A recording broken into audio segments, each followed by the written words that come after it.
हा कांदा टाकला कढईमध्ये जिरे टाकले, मोहरी टाकले आणि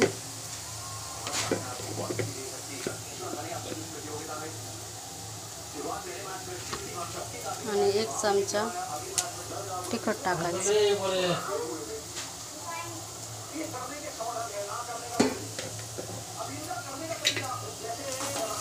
त्याला हलवून घ्यायचं।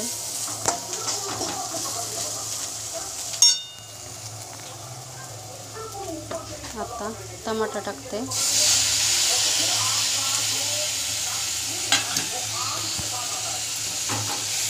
टोमॅटो,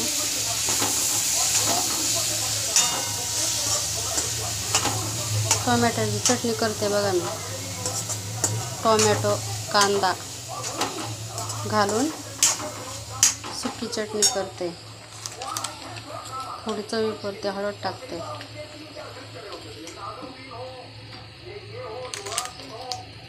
थोडं चवीपुरतं धना पावडर टाकते।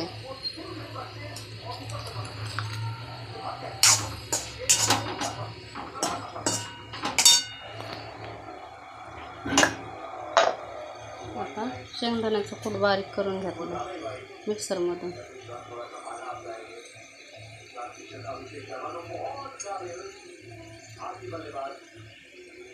शेंगदाण्याचं कूट टाकते थोडा, अर्धी वाटी शेंगदाण्याचा कूट टाकलाय बघा।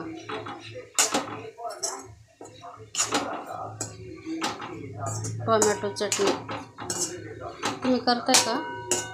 तुम्ही कशी करताय ते तुमच्या पद्धतीने आम्हाला सांगा कमेंट करून। जे आपल्या मैत्रिणी यूट्यूब चॅनलवर आहेत ना, ते थोडं चवीपुरतं मीठ टाकते। आपल्या यूट्यूब चॅनलला जे मैत्रिणी ना, ते आम्हाला पण तुमची रेसिपी दाखवा, टोमॅटोची चटणी कशी बनवायची, आणि आम्ही पण दाखवतो तुम्हाला आमच्या पद्धतीने। तेल टाकलं, तेलामध्ये जिरं टाकलं, मोहरी टाकली, कांदा परतून घेतला। कांदा परतल्याच्या नंतर थोडं तिखट टाकलं, 1 चमचा तिखट टाकल्याच्या नंतर मग टोमॅटो टाकला। टोमॅटो टाकल्याच्या नंतर शेंगदाण्याचा कूट टाकला, थोडी धना पावडर टाकले आणि हळद टाकली कलर येण्यासाठी। तुमच्याकडे मुगाची डाळ असेल तर, हरभऱ्याची डाळ असेल तर थोडीफार आधी भिजवून टाकली तरी चालते याच्यासोबत।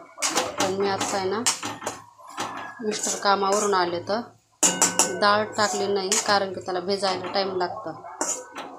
आधी भिजून घ्यायची पाण्यात, नंतर मग याच्यासोबत टाकून घ्यायची। अशा पद्धतीने आपली टोमॅटो चटणी झाली तयार।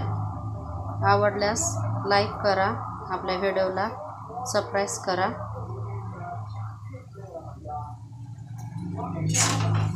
छान झाली बघा। त्याला शिजवायला टाईम नाही लागत, सगळं आपण मटर टाकतो ना त्याच्यासोबतच लगेच ते टोमॅटो फ्राय होऊन जातं। Good night.